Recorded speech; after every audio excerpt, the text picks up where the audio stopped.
Good morning, family and friends. Welcome. Before we begin our service today for David, may I make a small request that all mobile phones be turned to silent. Thank you.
In the name of the Father, and of the Son, and of the Holy Spirit.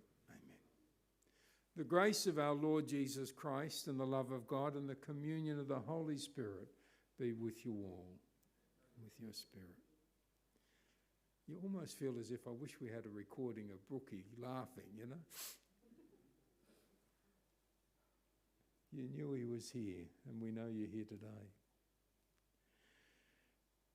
I dropped around to see Anthony the other day, and whatever we do, we don't say the right words. You know, we want to say words that'll take away the pain, and whatever words we use are inadequate. And today we're here for Adrian and Rebecca and Lucy and Scarlett and Anthony and Holly and Jack and Emerson. Especially, we're here for you. Realising the inadequacy of our words, coming from a priest, also asking God to look after you today. And it's not just me, it's all of us here. Certainly remembering the goodness of David Brookman. Excuse me if I keep on calling him Brookie, but that's how I knew him.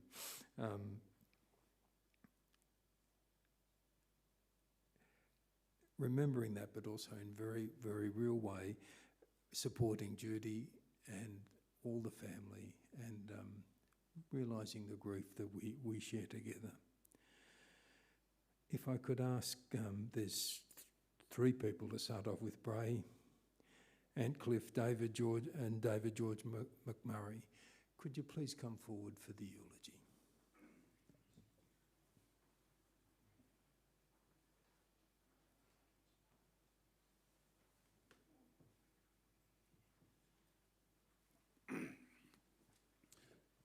Father, there's a new one here. There's Roger behind me.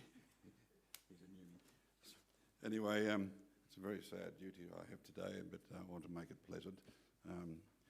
Father wants to make it pleasant because in some respects we have to think of the great times and the times of a great character, Brookie. And I can call him Brookie because Father can, I can. I first met Brookie about 1969 64. He was at St John's. I left St John's in 63. The three of us, the other three here, remained at St John's and knew Brookie well in that period of time. It was a lovely friendship that's survived till now. Now, if you look at your program, there's a photo of Brookie in a top hat. How strange. That is a photo of when Brookie was my best man, when I married my lovely Helen. So there you go. But there's a little bit more to that. I was best man for Brookie and Judy. So that history goes back over 50 years. So I'm limited, of course, because there's three others who are competing with me in regard to talking about Brookie. But one thing I'm going to refer to is just one aspect and one thing. Excuse me.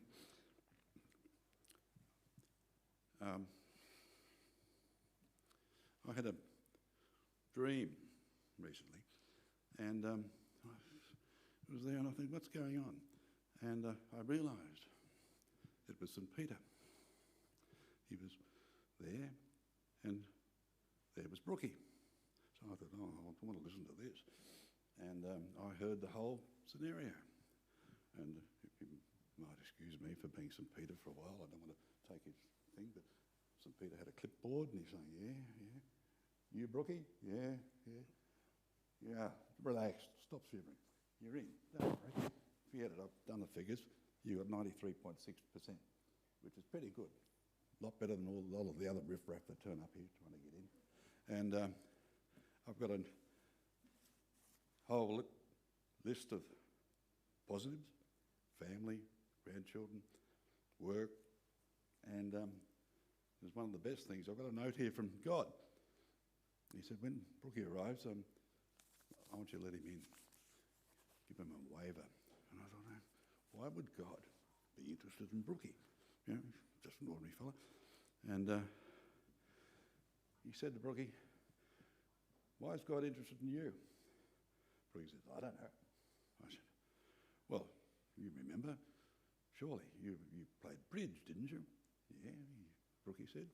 And you've been playing bridge until recent times with your little bridge club, and you like bridge, yeah. He said, St Peter said, I just found out that God likes bridge too. He likes a game of bridge, and in bridge there are tricks, and he plays with the devil every now and again, and he tries to win, but the devil keeps on winning, and God is upset. So he trying to save souls, so he's got a job for you. Oh, said Brookie, what's that? St Peter said, you remember back in about 1967 when Andrew Williams and Bob and myself and Antcliffe lived in Forest Lodge together? Yeah, you were visiting. Yeah. And do you remember you had a game of bridge? Oh, vaguely. Right. Do you remember that Antcliffe was with you? You won the contract. 8 trumps. 8 plus 6, 14 maximum. Yeah, vaguely. And Bob couldn't believe it. He had this beautiful hand. You know, his eyes were boggling, so he doubled. And you redoubled, and he redoubled. And you started off, and Antcliffe laid out the dummy, and off you went. You dealt the cards, remember? Yeah, he said, I remember that. Yeah, I said, yeah. He says, I think that's what God's all about. You set the deck, didn't you? You set the deck, you and Antcliffe set the deck, and you dealt the cards, and you made sure poor Bob got what he thought was a miracle. And so on it went. And you won the lot. And to this day, I don't think Stelling understands what happened. He's been many, many years ago, and he's picked it up, So God wants you as a partner in his bridge games with the devil. And Brookie says, look, well, just a second, there's a whole lot of bridge masters that come up here and all the rest of it. He said, Peter said, no. God says, you. He says, there's no one like you. He says, anyone who can take down Snelling on earth can take down the devil.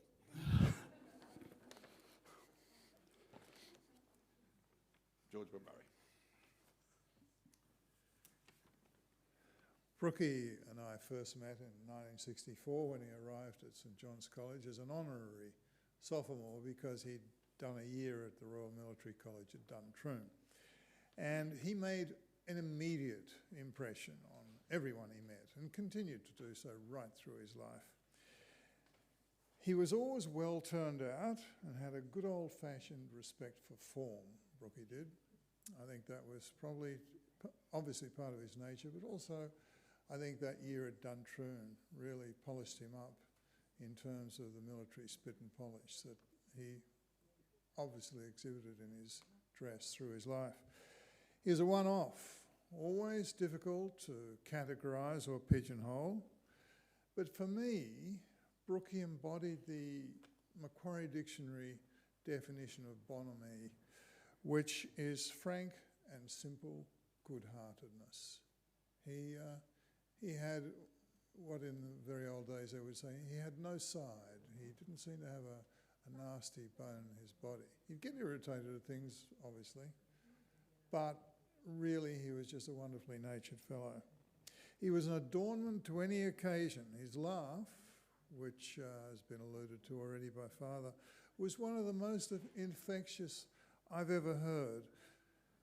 And because he informed himself from many viewpoints, he was well informed on a wide range of topics, and he would converse with anyone on anything, often in basso profundo. I've seen him quieten down the whole Athenian restaurant, and in fact empty it by about 3 o'clock at a St John's function. Not of the Johnsmen, but the other poor diners who happened to just come along for lunch. A few weeks ago, Brookie and I had a discussion on the equation of balance one sometimes has to contend with at the end of one's life, if one has the time and the facilities to do so. As always, he was interested, thoughtful and analytical, and he approached the topic with calm thought. In contrast, his driving career was less than illustrious. It reached an early peak when on a late-night party trip, this is after college, to buy cigarettes for the party, he persuaded the young hostess to let him drive her absent parents' car.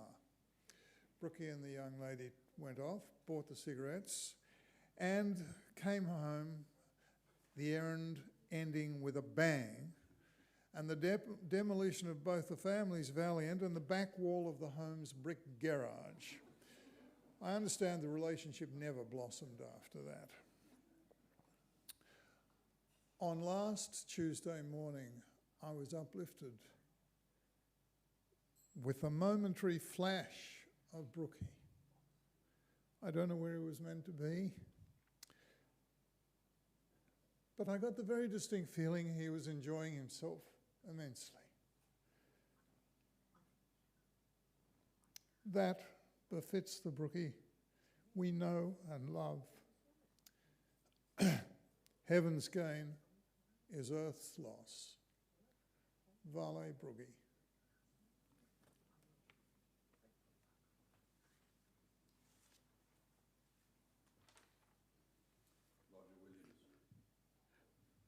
There are many stories that I could tell, but this is one of them. I can't vouch for the truth of it because it was told to me by Brookie. Brookie was a person who never let truth interfere with the merit of the story, so it may be apocryphal. We find ourselves deep in the bowels of the vault of the Bank of New South Wales at the bottom of Martin Place. It's lunchtime. The good people who work in the bank have decided to go down to the vault. And they've decided, they varied their time there, Brookie tells the story that they used to go down and they play cards or play Monopoly, but they used to use real money. And the story goes, and this is what he tells me, that they had their game and they gambled away and played Monopoly or whatever that was that day. Came 2 o'clock, back to work. Horror! Some of the money was missing. So it was only about $10 apparently, but they had to have a ring around. And they had to contribute towards putting the money back where it belonged. So I thought to myself, the wages of sin have occurred. But he liked to play cards. He was a good card player. I never won against him, but I miss him greatly. I'd just also like to say one last thing. His fedora, and the last years I associate Bray coming to the cricket with us wearing his fedora. It was almost a trademark hat. And I hope it's somewhere in a great place and we're remembered. I remember you, Brookie, and I remember you fondly, and you'll be sadly missed. Thank you.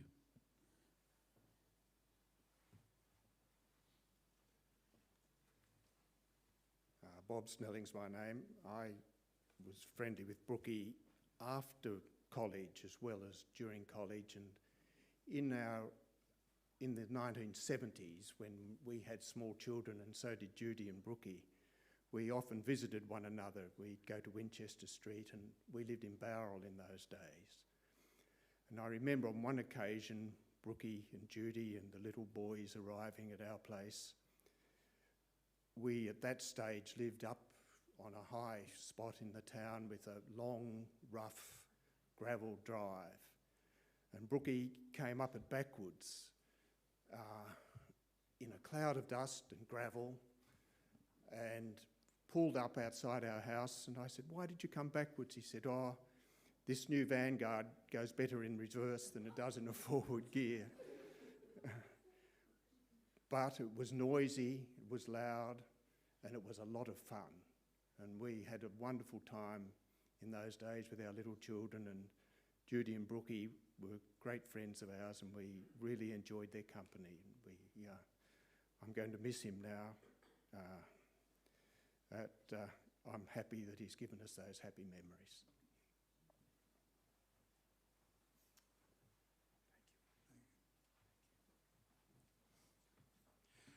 Thank you very much. And if I could ask Anthony to please come forward.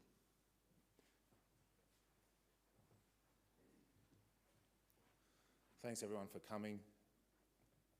I think Dad's two best decisions, we'd all have to agree, were marrying my mother Judy and purchasing the house at Clovelly. Clovelly in those days was not what it is now. It was pretty rough. It was called the working man's eastern suburbs, and there were a lot of rough kids around, and their parents weren't like our parents. And I had a mate, Craig. His father's name was Bob. Bob was a roofer. We had next door neighbours with a couple of teenage boys. They were older than us, and we idolised them, Michael and Andrew Briggs. Their parents' names were Margaret and Bruce. Bruce Briggs. I think Bruce was a plumber. And they were the sort of rough and ready macho types that as a young boy you look up to and you're sort of, overawed by. And my dad was not like any of them. And I remember when I was very young thinking, why can't my dad have a name like Bruce and be tough? Because in my mind, Dad was posh and he wore suits. And the two older teenage boys, Andrew and Michael, next door, their mother Margaret used to look after us after school sometimes, and so we'd idolise these older teenage boys, and they had their mates that would hang around, old Chloe boys, surfers from the Bommy. And just the other day I bumped into an old Bommy boy Spango, at Coles at Randwick. I said, what are you doing here, mate? I haven't seen you around here. He goes, oh, mate, I'm visiting my old man in hospital, he's crook. And I said, oh, yeah, well, I've just come from hospital, I visited my dad there. And he goes, oh, your old man's crook as well? And I said, yeah, he's dying. He goes, oh, I remember your father. I said, oh, yeah, well, that's good. He goes, mate, I just got this picture in my mind. He always had a briefcase. I remember seeing him walk out to the car with his briefcase. And that's what he was like. And over the years, as far as I was concerned, he was always overdressed, and I never understood it. And I used to think he was sort of putting on airs and graces, but I came to realise he wasn't. That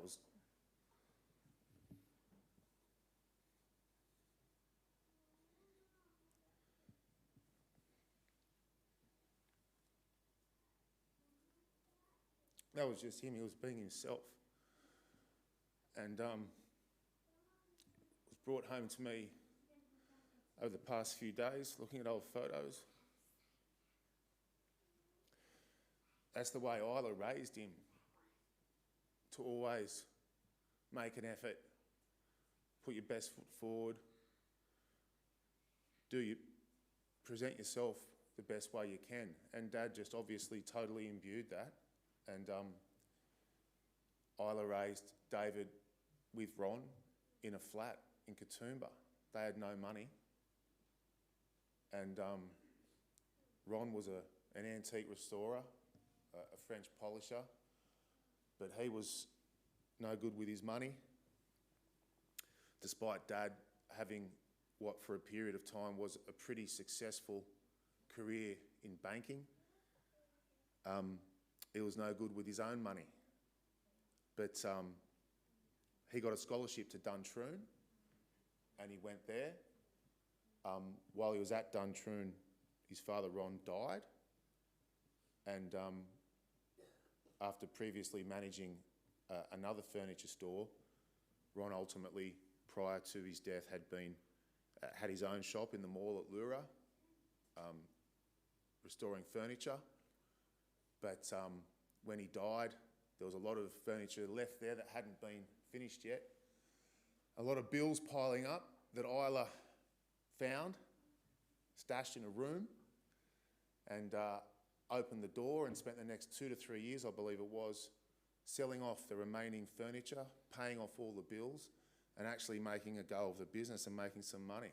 And then they moved to Sydney when Dad finished Duntroon, and Dad went to university and met my mother Judy, and you all heard some good stories about his time there.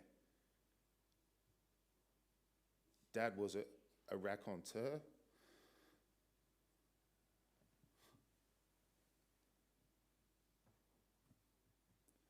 He could talk the house down, both in the volume of his voice and the quantity of words that could fall from his mouth. Without stopping, he could wax lyrical about many different topics, from the everyday, the banal, the Great St George Rugby League Club, through to high art, classical music. He was very widely read. His erudition was something I could never hope to aspire to. Maybe one day I'll read the books that are left behind in his unit. He could take an interest in anything. He always took a great interest in my brother and I's lives.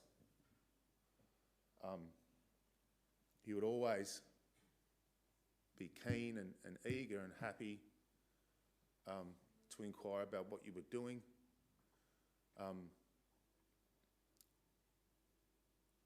He took my brother and I and my friend Michael up to Byron Bay for a holiday once. Took the train because he was no longer driving by that stage because of his epilepsy. And he would just exude this eagerness and keenness about everything. And we were at the motel, and he came back, he'd been at the shops, and he said, "Boys, I've just seen the most marvellous hamburgers you could ever imagine. They were this high, and they had a steak through them, and oh, we've got to go and have these hamburgers. They're just incredible. And we're like, yeah, okay, whatever, hamburgers. So we did, and yeah, they were pretty big. They weren't that big, but you know, that's just the sort of keenness that he could exude about anything. And his voice is something that everyone remembers. And many years ago, I sort of reconciled myself to the position that he couldn't help it. The only time I had a suspicion that that wasn't the case was on that same holiday. We were having a meal in the motel's restaurant, and it had already been observed that there was a very, very attractive young woman who was the waitress at that restaurant. And we were there, and I think I was having my favourite drink, either a pink lemonade or a Coke, and my brother and Michael and I were having soft drinks. Dad was having a beer or whatever, and all of our soft drinks had straws in them. Those bendy black plastic straws. And the waitress came and took our orders, and she started walking away, and as quiet as a church mouse, Dad said, "Geez, even the straws are straightening." Again, the only time I've ever known him to be able to keep his voice down to an acceptable level. I'm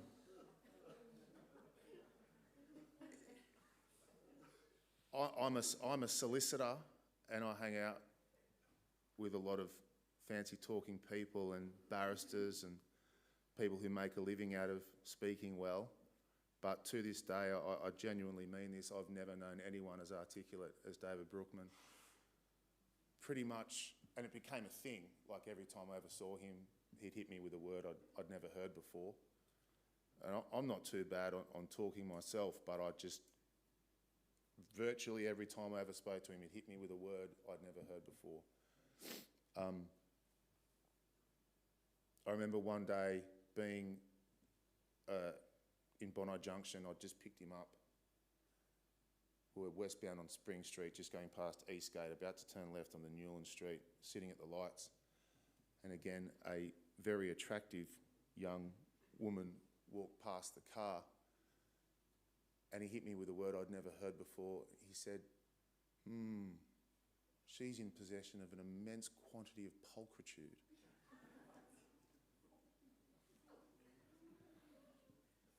And whenever I would ask him, what the effing hell does that mean? Go and look it up. Tell us to go and look it up in the dictionary. One day I was playing rugby. The only person happier than I was about getting into the first 15 at high was him. He used to come to all the games with Tony Harding. And we were playing grammar at Mackay Oval, and a ruck or a maul collapsed, and I inadvertently trod on the hand of an opposing player as I left the melee, and I got penalised. And I was walking back, and this booming voice came, and some friends of mine who were there to this day still remind me. This booming voice came from the crowd, "Oh, Anthony!" Like that. Like such a constructive, contribution to make at that moment. And he'd embarrassed me, as he had many times, and I'd turn like that to say, "Shut up." But I couldn't quite see him, I was like that. And at that moment, the ref turned round and thought I was back-chatting and marched me another 10.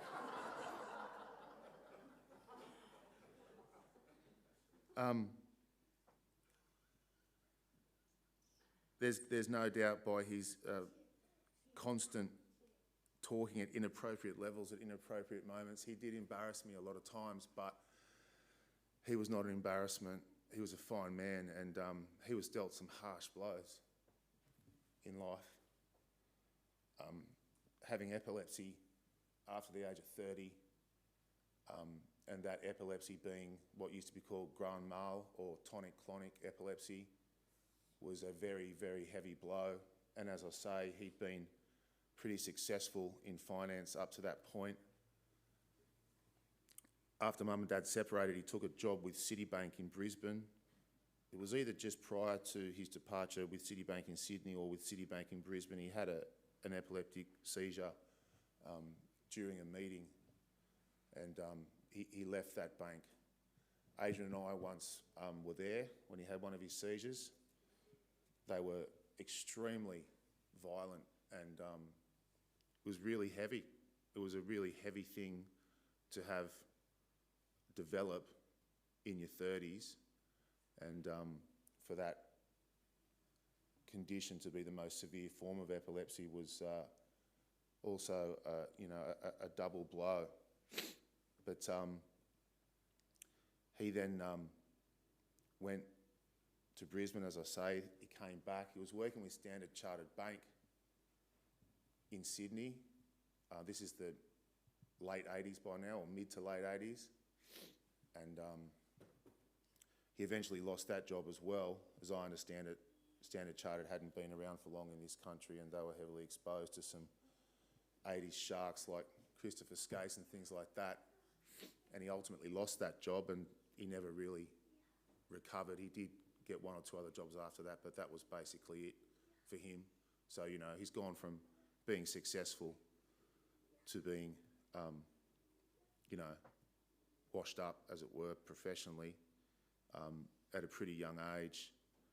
I used to ask myself what would be worse, never being successful or having been successful and then, on one view, a failure. I'm not sure, but he wasn't a failure because he always kept his chin up. He always was positive, and a number of times I'd whinge about my own life to him, and he'd always have a positive bit of advice. His mother, Isla, was the second of 6. She ultimately had a lot to do with raising the younger of her siblings. One of those was Bob Lowe. And Bob and David were only separated by 14 years, and they had some sort of rivalry. I'm not sure what it was. But one of the better moments Dad had in his banking career was when he was at Standard Chartered, and the phone rang, and it was Bob Lowe wanting to borrow some money. And so Dad had a conversation with him, and how much do you want, Bob? And Bob, at the time, this would have been was a lot of money. He said something in the range of $750,000 or $1 million for some business venture.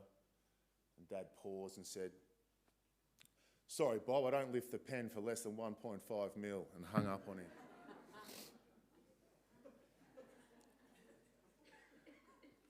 Those of you who know the family will know the not insignificant pleasure he would have derived from that.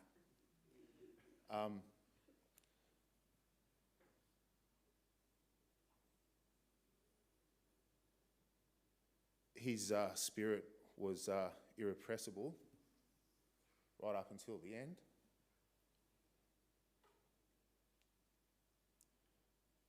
And he died of a condition called Goodpaster's disease, which again is just another heavy hit because the doctors don't know how you acquire that disease, but he did, and it's a very serious kidney disease. And in his later years, he took great pleasure in his grandchildren, and Judy and David would spend 1 or 2 days a week together looking after the grandchildren, and that was something that pleased all of us. And I think I'll leave it there, but thank you all for coming. Thank you. Could I ask Lucy and the dad to come forward?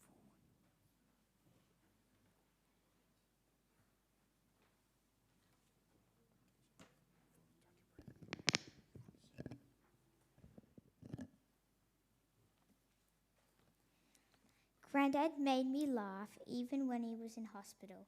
He would turn my frown upside down. He was always so loud we called him Loud Granddad. We always thought that he was very funny, and as was his black hat he always wore. I loved it on him, and I'm sure everyone else did too. I loved him because he was generous, kind and funny, and I really meant that. I also loved him because he was my wonderful granddad, and I really loved him coming over for sleepovers. Even though I had to give up my bed, they were the best, as he always brought chocolate and drank Daddy's beer. Granddad was always so loud I could hear him when I was trying to go to sleep talking about his favourite rugby league team, St. George, and Daddy always going, shh. Since Scarlett is too nervous to read her part, I'm going to read it for her. This is Scarlett's part. I love Granddad, and I'm sure everyone else did too. I will miss him.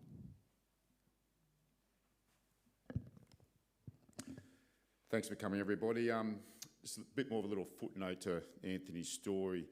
Everybody around Clovelly seemed to be very good with their hands, except Dad, and that was definitely passed down the generations, because I'm useless. I'm sure Anthony's useless as well. He did, though, probably his best feat around the house was building this barbecue out the back in the backyard, and it was the worst looking barbecue you could ever see in your life. But it stayed there, it stood there, it looked terrible. There was concrete dripping down everywhere. The plate was like that. There wasn't enough room to put the wood and to build the fire, and whatever happened, the whole backyard would get smoked out. And there was always a tendency when you were having the steak or the sausages afterwards, there was just a little hint of cement that was through the meat. But he tried, stood the test of time, a bit like the old man. Yesterday I took Luce to the footy for one of her first games, and being the time and being yesterday and today the funeral, it did bring back some fairly poignant memories of being dragged off to a cold Jubilee Oval or Belmore Oval to watch the Dragons play the Doggies, or the Roosters. Might have been Parramatta, might have been Manly, one of those particular grounds. There was one very cold and wet day in the middle of winter. It was in the late 70s. I believe it was the Dragons were playing the Roosters in a semi-final. Dad was dressed resplendently again, going to the football. We didn't get it organised. Dad was too tight to buy tickets up in the stand, so I think we were standing on the hill because I couldn't see the football for the life of me. It was a freezing day, and Dad kept on taking this little silver thing out of his coat pocket. I wonder what it was, and he would pour it into his tea. This brownish liquid. And I said, "What is that, Dad?" He goes, "Oh, it keeps me warm." I went, "Oh, okay, keeps you warm." I wonder why I couldn't put some in my Coke. As not only could I see the footy above the adults, but I was also freezing. I could never understand the reasons why. So I remember Dad being able to outwhistle anyone just by simply putting his front teeth over his bottom lip, and I always wondered how on earth that was possible, that any human could do that and make such a noise. But between his whistle, his voice, and his laugh, he was always front and centre, and that pretty much sums up Dad. He was front and centre in the stadium of life, I have to say. Thank you. Thank you all for coming.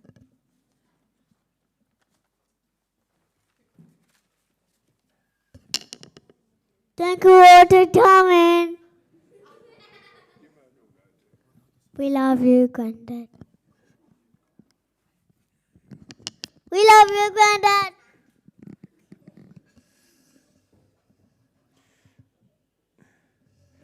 Could we, just a little thing, I can't help, it was lovely sitting in the back here with the kids up the front.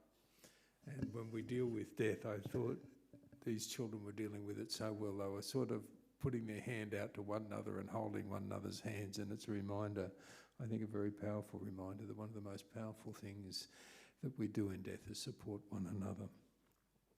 We've got a slideshow now to the soundtrack, The Gambler by Kenny Rogers.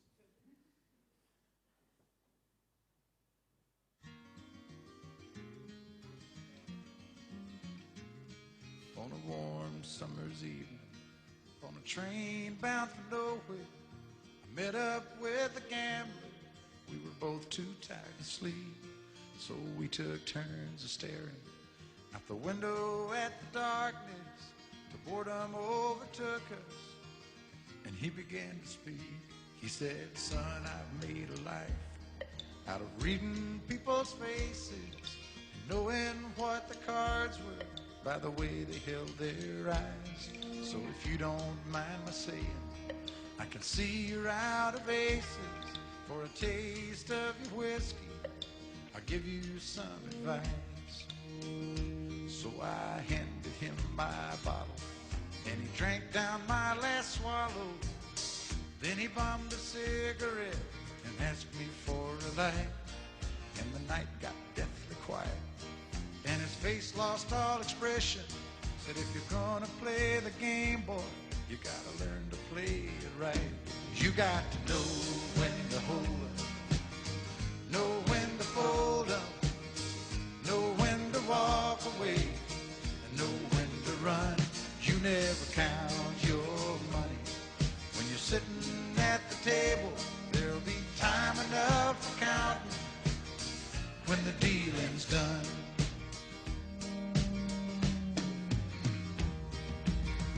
Every gambler knows that the secret to surviving is knowing what to throw away, knowing what to keep. 'Cause every hand's a winner and every hand's a loser, and the best that you can hope for is to die in your sleep. And when he finished speaking, he turned back toward the window, crushed out his cigarette, faded off to sleep. And somewhere in the darkness, the gambler, he broke even. But in his final words, I found an ace that I could keep. You got to know when to hold up, know when to fold up, know when to walk away, and know when to run.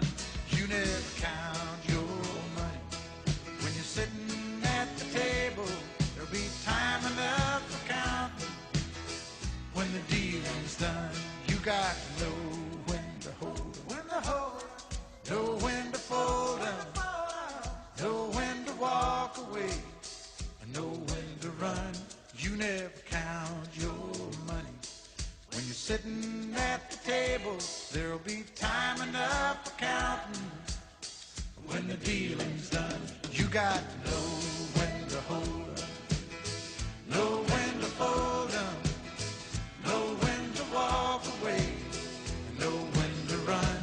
You never count your money when you're sitting at the table. There'll be time enough for counting when the deal is done.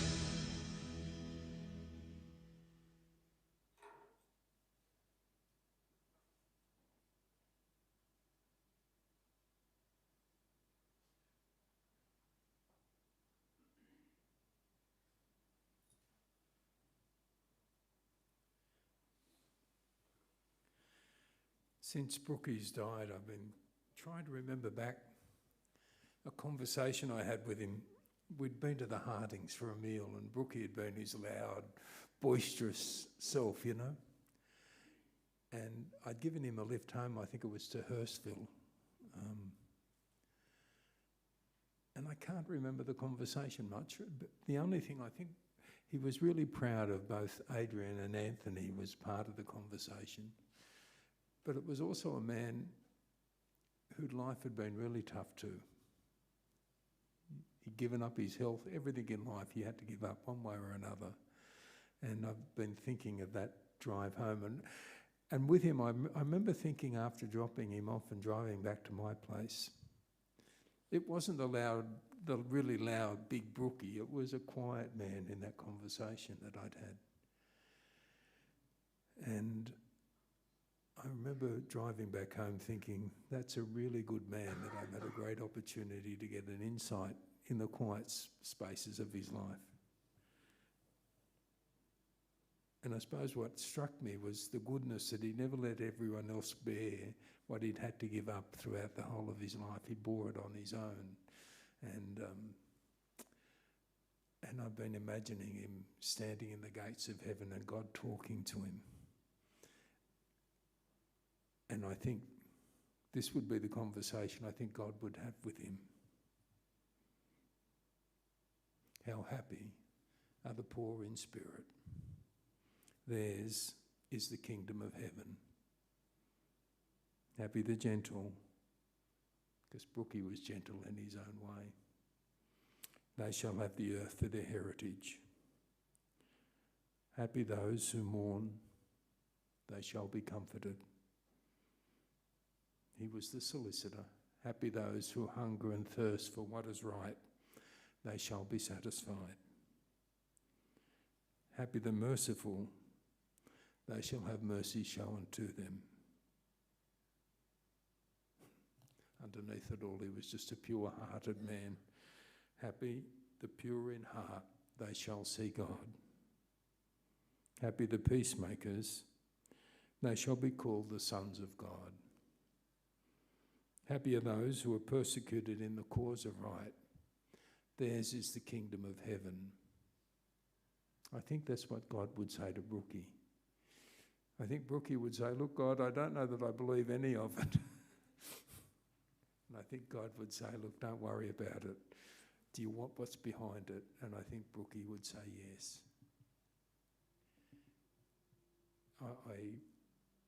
I share that with you because I believe he was a very good man. And part of what we've already done today is look at the great qualities of a good dad, a good husband, a good friend. And I'll trust in a loving God that he'll look after somebody like Brookie. I hope you will too. And it's probably on that note, two things that we walk away from today. The lesson that I was watching those children with towards one another, you were gorgeous, just lovely. They were putting out their hands behind one another, holding their hands, and it's a reminder that we will shoulder one another with the hope of goodness. We will believe in the priority of goodness. And from my point of view, I'll believe in a loving God that'll provide a place for heaven, forever in heaven for Brookie. And so, my friend, may the angels lead you into paradise. May the martyrs come to welcome you and take you to the holy city, the new and eternal Jerusalem. May the choirs of angels welcome you where Lazarus is poor no longer. Brookie, may you have eternal rest. We now have got a musical setting.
So we've all heard, we all know about Brookie's love for the written and spoken word.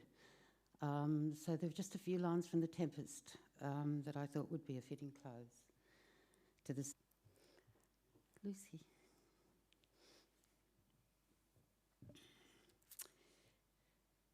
Our revels now are ended. These our actors were all spirits and are melted into air, into thin air. The cloud-capped towers, the gorgeous palaces, the solemn temples, the great globe itself shall dissolve, and like this insubstantial pageant faded, leave not a rack behind. For we are such stuff as dreams are made on, and our little life is rounded with a sleeve.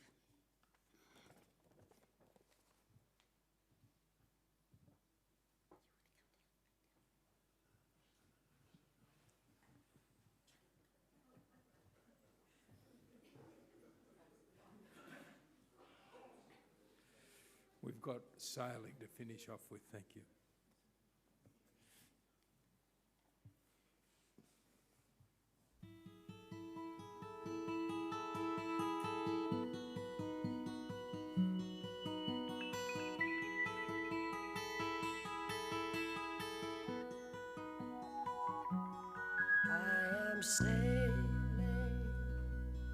I am sailing home again, across the sea. I am sailing stormy waters to be near you, to be free. I am flying, I am flying like a bird across the sky. I am flying, passing high clouds to be near you, to be free. Can you hear me? Can you hear me? Through the dark night, far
I am sailing home again, across the sea.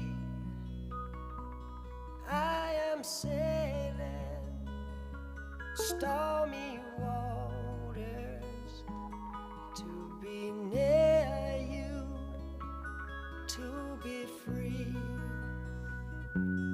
I am flying, I am flying like a bird across the sky. I am flying, passing high.